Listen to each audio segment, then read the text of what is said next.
permasalahan umum seputar servis akan saya angkat pada kesempatan hari ini. Kita akan bahas satu persatu nanti beberapa pertanyaan. Jadi kita bahas langsung.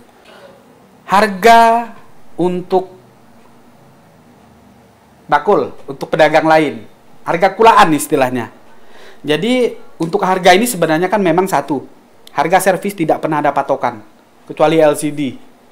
Ya, LCD itu seperti baku bahwa harga LCD yang kita lempar ke konsumen adalah 100% keuntungannya dari harga modal.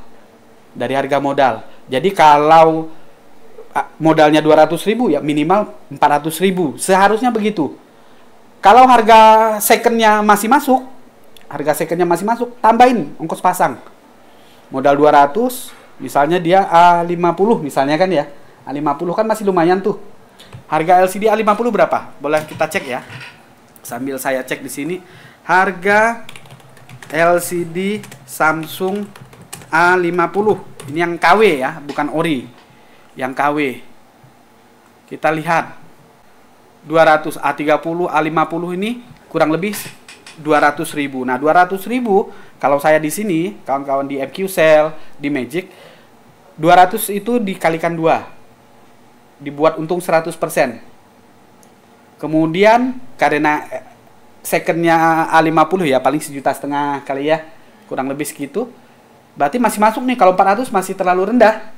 Masih masuk, boleh kita tambahin 450 sampai 500. 500 masih sangat worth it sekali. Nah, itu rumusnya. Nah, bagaimana kalau dia bakul? Pedagang, counter lain. Nah, kalau counter lain tidak usah kita kasih untung. Jadi hanya modal yang dikalikan 2. Modal yang dikalikan 2. Jadi 400 gitu. Kalau ke konsumen kan 450. Nah, kalau ada counter lain, ya kita jelaskan ke dia. Kalau mati total misalnya, kita pakai IC PM berapa? Harga 30 atau anggap kata harga 50.000. Mati total ganti IC 50.000. Ke konsumen tidak ada patokan khusus. Tinggal harga handphonenya tadi. Harga handphonenya masih 2 jutaan, bolehlah kita harga 500 ke konsumen dengan modal 30.000 atau 50.000. Ke pedagang lain, ke teknisi lain bagaimana? Tinggal kita potong 100.000. 400, 350 masih masuk. Nanti dia ke konsumen 450 sampai 500. Seperti itu kawan-kawan. Jadi untuk harga tidak bisa dipastikan, tidak ada patokan khusus. Device Redmi Note 9 kasus awal bentuk logo. Dibawa user ke counter saya, coba awal hard reset senam 3 jari berhasil dan sukses. Masuk menu tapi pemakaian beberapa menit, restart kembali dan nyala normal kembali. Begitu terus. Apa yang jadi kendala? Alhamdulillah saya pernah nemuin kasus kayak gini. Jadi untuk kasus kayak gini biasanya ada sistem yang bermasalah. Jadi kalau kita hanya hard reset atau soft reset itu tidak bisa ngatasi. Tidak bisa terselesaikan. Minimal harus software ulang total. Yang gratisan bisa langsung browsing. Cari di Google ya. Cara flash, ingat, cara flash seperti ini. Ada yang di YouTube, ada yang di Google. Lah Mbah, apa fungsinya kami kursus kalau disuruh nyari sendiri? Kan gitu. Ini yang gratisannya kawan-kawan.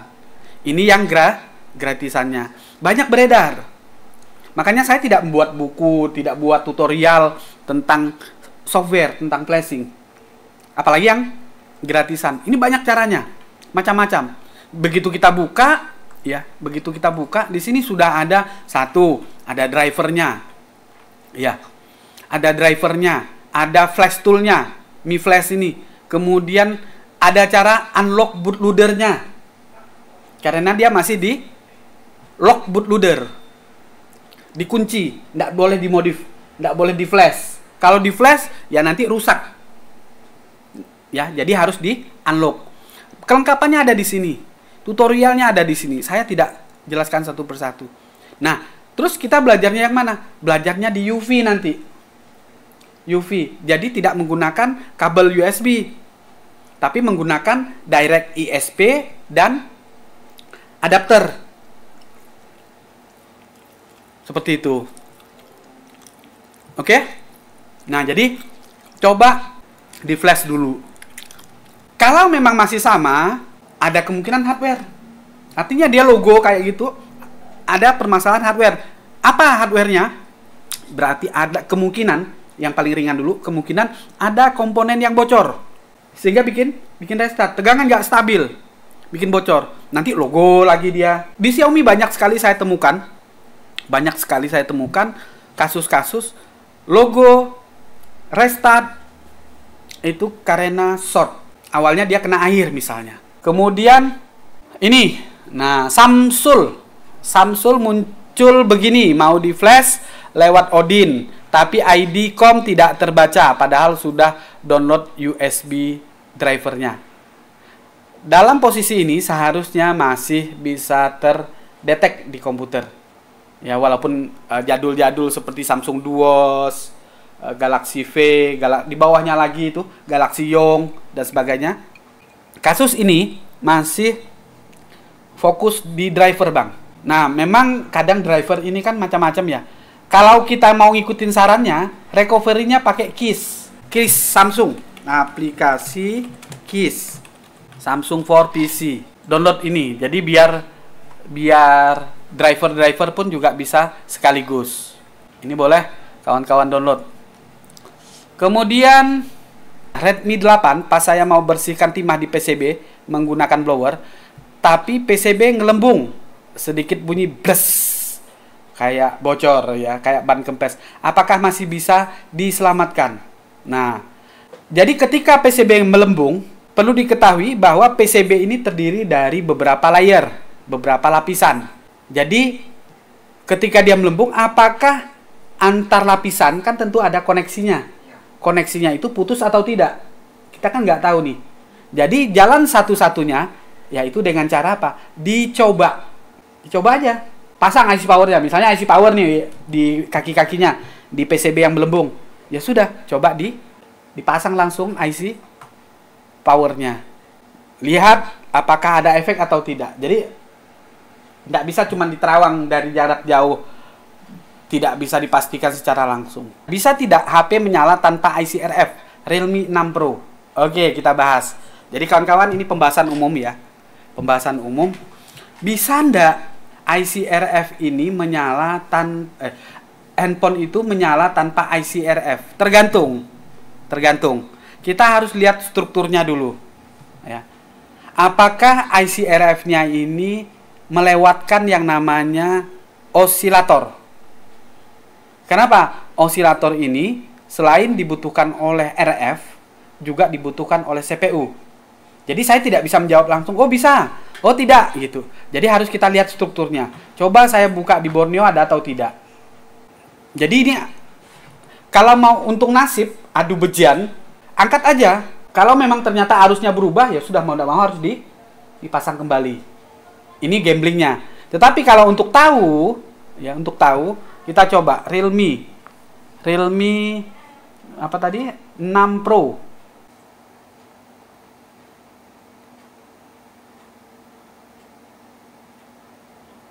Apakah di sekitar RF ini, ya, di sekitar RF ini ada osilator?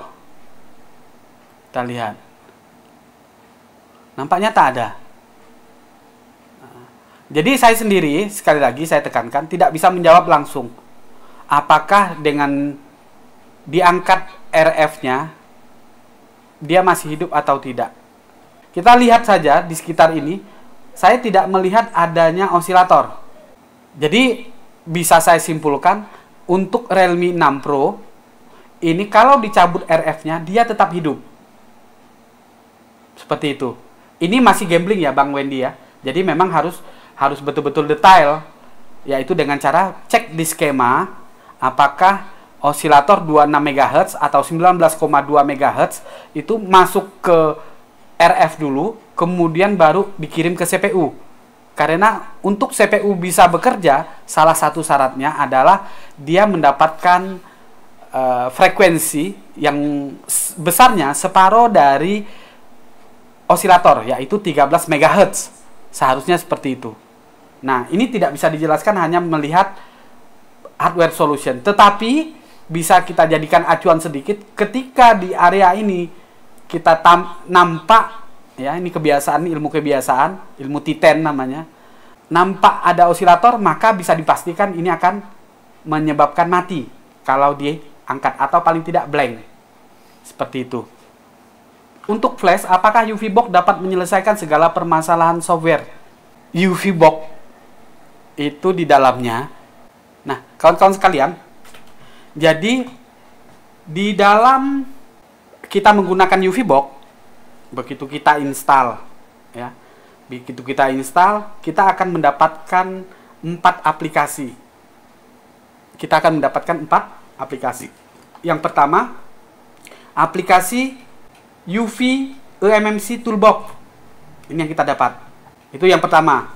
Yang kedua, kita juga mendapatkan aplikasi ini, UV Android Toolbox. Yang ketiga, ada UV UFS Toolbox. Dan yang keempat, UV Chip Program. Yang sering kita gunakan, yang umum digunakan, yaitu dua ini.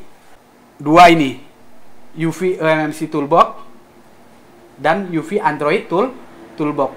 UV Android Toolbox kita tidak perlu bongkar. Paling banter ya di ini, bongkarnya itu hanya untuk test point. Apa itu test point nanti saya jelaskan. Ya. Jadi saya tidak akan jelaskan bagaimana menginstal UV dan sebagainya, cara-caranya sudah banyak kawan-kawan cek di Mbak Yu saja sana. Ya. Saya hanya lebih pengen menjelaskan detail fungsi-fungsinya, kemudian cara pakainya nanti. Apakah UV ini bisa mengatasi semua semua permasalahan software? Ini pertanyaan menarik. Tapi di sini saya akan jelaskan saja kepada kawan-kawan. Yang pertama mengenai menu. Jadi setelah kita instalasi, ya, setelah kita install UV ini, kemudian kita masuk ke dalam aplikasinya, ya, ke dalam aplikasinya ini, maka kita akan menemukan 3 menu. Nah, ini yang perlu diketahui juga. Jadi punya UV tapi nggak paham menunya buat apa saja, kemampuannya apa saja. Jadi di dalam UV eMMC Toolbox ini memang dirancang khusus untuk memproses, mengelola, memperbaiki eMMC. eMMC secara langsung. Jadi bukan eMMC itu bersatu dengan PCB gitu, bukan. Tetapi langsung IC eMMC-nya. Fungsi dari eMMC Toolbox ini.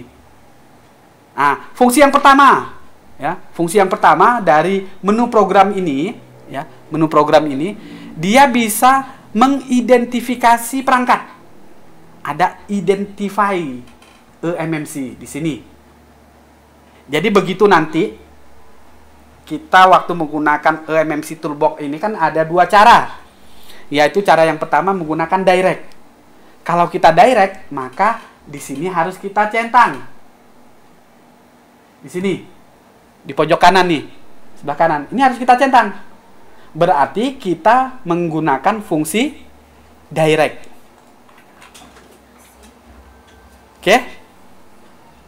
Nah, apa itu direct? Jadi direct ini, ya, direct ini kawan-kawan adalah satu cara membaca, atau apa ya lebih tepatnya, ya, direct ini menghubungkan antara IC yang masih menempel di PCB, ya, IC yang masih menempel di PCB dengan UV. Jadi tentu kita ini sebagai teknisi handphone, ya, seringlah dengar yang istilah test point, direct, ya, direct ISP itu. Nah, jadi memang dalam software menyoftware, ya, ini kita akan sering nantinya. Ya. Jadi yang dinamakan dengan direct itu merupakan apa ya? Teknik yang digunakan untuk kita membaca IC yang masih menempel di PCB itu. IC yang masih menempel di PCB, kita pengen tahu tuh segala sesuatu tentang eMMC itu. Ini sih ada sih gambarnya di sini, ya. Segini aja dia untuk direct eMMC. Caranya bagaimana?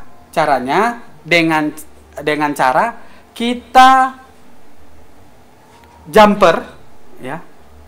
Kita jumper menggunakan kawat jumper dari konektor-konektor dari kaki-kaki di sini, pin di sini, langsung ke titik-titik ISP.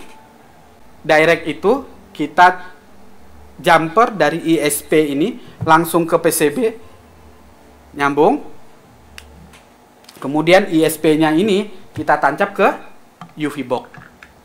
Seperti ini. Nah, jadi sekali lagi kawan-kawan, jadi ISP ini kita menghubungkan PCB ke UV box melalui ISP.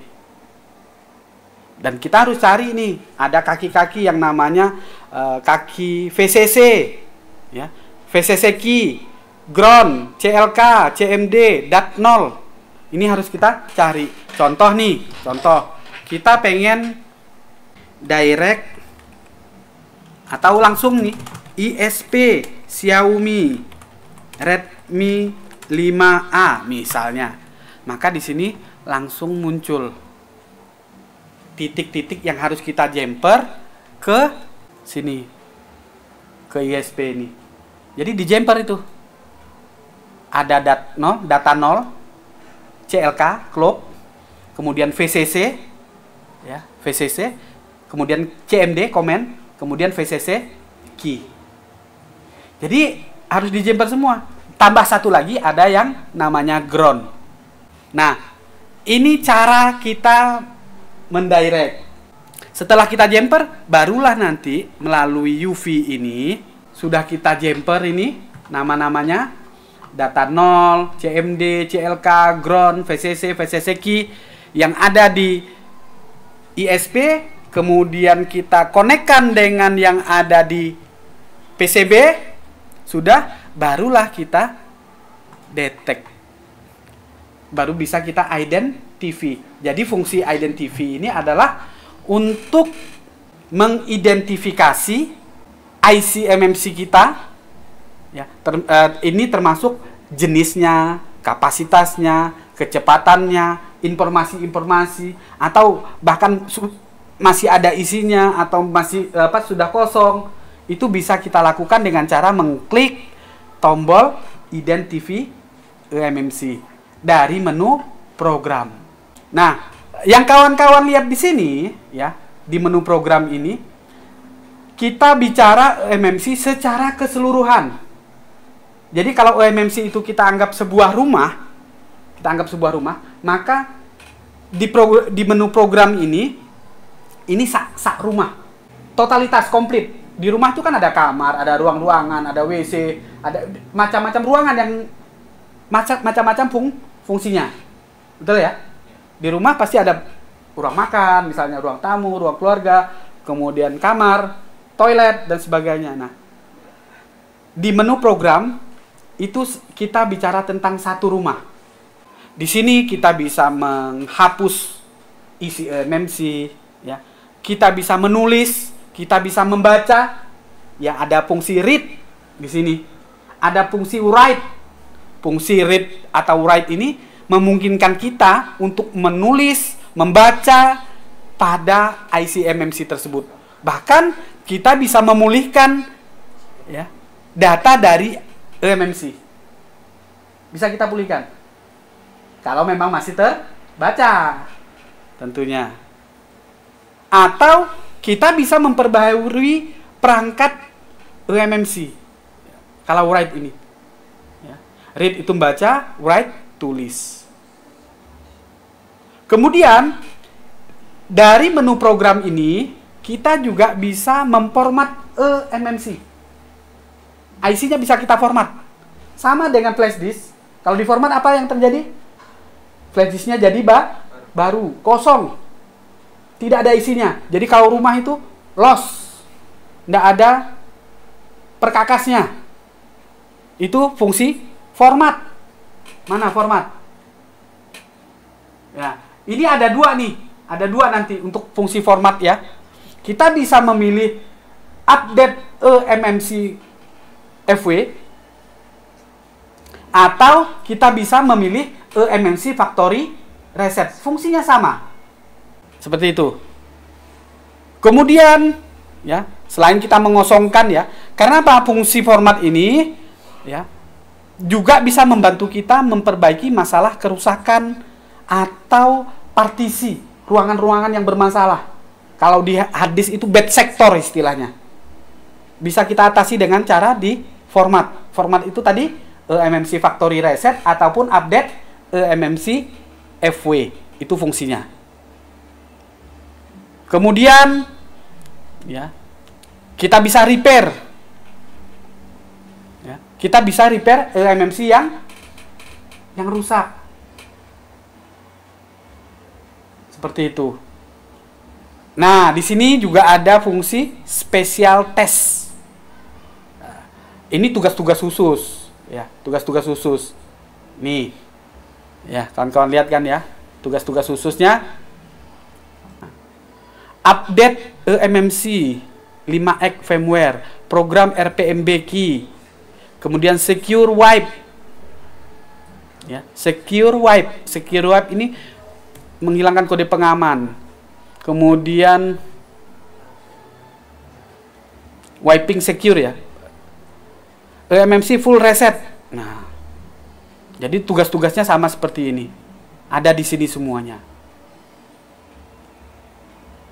Nanti saya bikin catatan lagi ini fungsi-fungsi ini biar kawan-kawan kalau tanya enggak bolak-balik ya. Tenang aja, nanti kawan-kawan banyak nih, "Mbah, bagi dong tutorialnya." Gitu ya. Jadi memang dari dulu saya enggak bagikan tutorial kawan-kawan. Jadi harus yang betul-betul serius belajar, nonton pasti akan tahu. "Mbah, untuk flash apakah UV box dapat menyelesaikan segala permasalahan software?" Kurang lebih iya. Tapi tentu tergantung dari eMMC-nya sendiri. Bisa enggak UV untuk upgrade internal? Bisa? Ya, nanti kita contohkan juga. Oke, gitu Bang Herman ya jawabannya. Kemudian Bang Mekanik, soalnya saya angkat RF-nya, HP-nya mati Mbah. Jadi penasaran apa hubungan IC RF bisa bikin HP mati. Nah, itu tadi sudah saya jawab. Jadi ada suatu clock, suatu frekuensi itu yang selain dia dibutuhkan oleh RF, dia juga dibutuhkan oleh SOC, oleh CPU. Tetapi besarnya beda. Beda. Contoh, di RF dia membutuhkan clock sebesar 26 MHz. Clock 26 MHz. Tapi CPU hanya membutuhkan 13. Jadi dibagi dulu oleh si RF. Masuk ke RF 26, keluar untuk CPU itu dia jadi 13 MHz.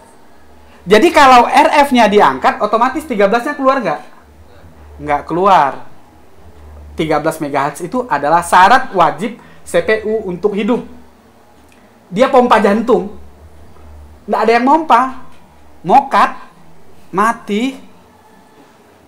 Gitu ya. Ciri-ciri osilator. Bagaimana Mbah? Ciri-ciri osilator. Fisiknya kaleng. Ciri-ciri bentuknya seperti ini. Nah, ini ciri-ciri fisiknya, Bang. Ciri-ciri fisiknya. Jadi dia kayak kaleng, kayak mic. Ya, kayak mic. Seperti itu. Atau saya kasih lagi osilator yang memang untuk handphone ya, 26 MHz. Nah, ini. Bentuknya seperti ini. Oke. Tadi fungsinya di sini.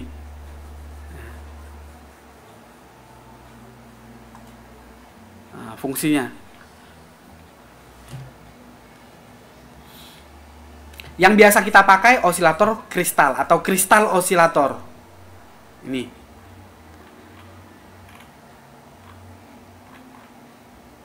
Mana? Ada pengertiannya kah? Osilator kristal. Nih, ini yang biasa kita pakai. Nih, dia fungsinya menghasilkan sinyal dengan frekuensi tertentu dengan proses getaran kristal secara mekanis. Gitu. Ya intinya begitulah. Dia mengeluarkan clock, detak atau frekuensi. Besarnya berapa? 26 MHz. Gitu. Oke? Jadi seperti itu. Nah, kita balik lagi. Nah, lompat-lompat ini. Jadi malam ini materinya lompat-lompat, tapi saya yakin kalau kawan-kawan memang betul-betul menyimak materi kita, insya Allah pasti bisa. Kalau IC beda huruf belakangnya saja, apakah bisa dipakai Mbah? Contoh MTK 6357 MRV dengan MTK 6357V. Beda Bang, beda ini. Jadi harus spesifik. Kecuali kalau kita memang melihat secara datasheet dia sama. Kalau ini kan dicontohkan seperti ini ya. Nah, saya pernah menggunakan 6357V, kita kasih CRV, nggak mau. Nggak mau. Jadi walaupun speknya sama. Terus penyebab IC rusak pada saat dipasang itu apa ya Mbak? Penyebab IC rusak saat dipasang yaitu kepanasan. Terlalu panas suhunya. Suhunya mungkin udah standar, tetapi kelamaan bisa jadi. Kenapa di bagian charger bisa ada short kecil 010 di skala 20 mA di AVO digital, sementara IC cas sudah 3 kali pergantian dan tegangan yang keluar dari IC cas sudah ada tegangan yang keluar sampai ke febat pun sudah keluar. Mohon penjelasan. Short secara umum bisa terjadi karena dua hal. Short itu memang terjadi di komponen-komponen, tetapi ada juga short yang memang disebabkan oleh rangkaian sirkuitnya, jalur di PCB-nya. Itu sudah sering terjadi di kota-kota besar itu. Ya. Jadi bahkan saya pernah kejadian satu PCB, saya ini short nih, protoli semua, saya lepas semua komponen, tidak ada satupun. Begitu diukur, ya masih short. Gitu. Kalau short besar enak, tembak aja ya. Tapi short kecil itu susah Bang. Nah, tinggal dilihat waktu diangkat IC casnya, shortnya hilang enggak? Kan ini untuk membandingkan apakah dipasang IC dia short, dicabut dia hilang. Kalau ternyata dipasang short, maka harus kita curigai dulu. IC cas kebetulan dia sebuah IC yang mengeluarkan tegangan untuk IC-IC lain, termasuk salah satunya untuk IC power, yaitu berupa VPH PWR. VPH PWR dari IC cas bukan semata-mata untuk IC power, ada untuk IC audio, IC lampu. Ya, kemarin pernah kita cek satu persatu ya. Nah, ada banyak tuh. Nah, jadi masih banyak kemungkinan lain dan memang kita harus berpikir keras nih. Jadi kalau memang ini handphone konsumen, kalau menurut saya ya kita udah fix nih ganti IC cas, tetapi kok masih tidak mau ngecas. Ingat, salah satu penyebab kenapa charging itu tidak bisa dilakukan, selain syaratnya satu dia harus ada febat yang keluar untuk mengisi baterai, yang kedua harus juga ada baterai ID, identitas ukuran baterai yang dilaporkan ke CPU. Cek jalur baterai ID-nya. Kalau ternyata baterai ID-nya bermasalah, maka CPU tetap menganggap ini tidak ada baterai, tidak ada isinya. Berarti yang kita eksekusi apa? Jalur baterai ID. Dengan cara apa? Bisa jadi kalau memang langsung ke CPU, ya kita cetak ulang CPU-nya. Kalau dia ke IC power, kita cetak ulang dulu IC power-nya. Perhatikan di Borneo apakah jalurnya itu sudah benar semua. Nah, karena ini mekanik. Jadi ilmu pasti ini. Ilmu pasti. Gitu ya. Mbah, trik melepas baterai dengan mudah agar tidak melengkung saat ditarik. Gunakan salah satunya remover ini. Ya, basahi nanti ini apa ya? Susuknya itu. Kita kan pakai susuk ya. Ini praktek-praktek nanti saya peragakan Bang. Jadi kalau kita bicara tentang flashing, ya, tentang flashing, ada beberapa cara yang biasa kita lakukan dalam memprogram ulang IC eMMC, memprogram ulang handphone, ngeflash handphone. Yang pertama menggunakan kabel USB. Jadi biasa pakai kabel, baik kita menggunakan kombinasi tombol atau tidak, atau menggunakan test point. Nah, apa itu test point? Ya, jadi test point ini langkah paksa, ya, langkah paksa kita biar bisa masuk ke EDL mode. Ya, EDL mode untuk bisa melakukan proses flashing. Begitu. Nah, jadi tidak semua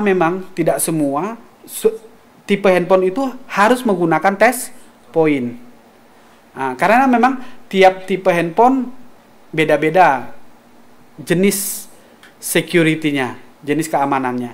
Nah, untuk saat ini ya banyak handphone yang sudah beredar yang mana setiap kita mau nge-flash itu memang ada test point-nya khusus. Di new security itu test point clock itu harus kita konsletkan. Kita shortkan 2 titik itu dengan ground. Bukan 2 titik, 1 titik yaitu CLK, clock ya. Clock dengan ground. Baru kita tancap kabel. Itu test point. Barulah dia siap di flash. Kalau enggak gitu ya enggak bisa gitu. Nah, itu tadi cara pertama ya, menggunakan kabel USB. Jadi rangkuman pada kesempatan malam ini seputar mengenai flashing. Jadi flashing kita bisa menggunakan kabel USB. Kemudian kita juga bisa menggunakan direct langsung ke eMMC-nya. Tetapi tetap eMMC nempel di PCB. Kita menggunakan ISP. Untuk ISP-nya kita bisa cek di Google. ISP Realme 6 Pro misalnya. Ada nggak? Contoh. Ya. Dikerik ya, IC-nya ya. Sangar kan? Nah, kalau yang lain-lain kan di luar begini nih. Jadi ada beberapa tipe memang mau itu tuh. Wah, ini ya skill dewa. Saya aja ya kalau kayak gini saya enggak mau nyuruh orang aja saya. Ngapain saya susah-susah ya. Tapi caranya ya begini kan. Saya enggak mau susah-susah kawan-kawan. Jadi sering saya itu ya kalau udah susah ya suruh orang lain. Kalau nggak pas ngeriknya. Oke. Jadi seperti itu. Boleh info IC yang mudah rusak karena panas. IC PA. IC PA itu gampang banget rusak. Kepanasan dikit konslet, mati dia. Bukan mati, konslet.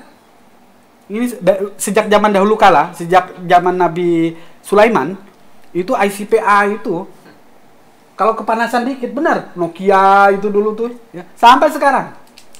Makanya malas juga kadang garap ICPA itu. Dan saya pakai trik masang ICPA itu harus dipanaskan dulu PCB-nya sampai dia betul-betul putih, mendidih. Di PA-nya sendiri sudah dikasih timah. Kayak masang mic yang seperti saya sampaikan kemarin. Pas praktek besok saya tunjukkan.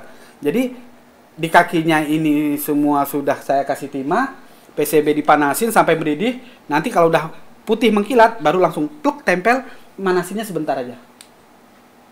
Gitu. Jadi cepet banget harusnya. Itu triknya. Sisa flak di bawah IC, apakah tidak menyebabkan masalah? Enggak. Flak aman. Dia bukan isolator. Ya. Dia bukan konduktor. Ya, bukan penghantar listrik ya. Bukan. Jadi flak itu bukan penghantar listrik, jadi aman. Biarkan saja. Oke, kawan-kawan sekalian, mungkin itu yang bisa saya sampaikan. Wabillahi taufiq wal hidayah. Wassalamualaikum warahmatullahi wabarakatuh.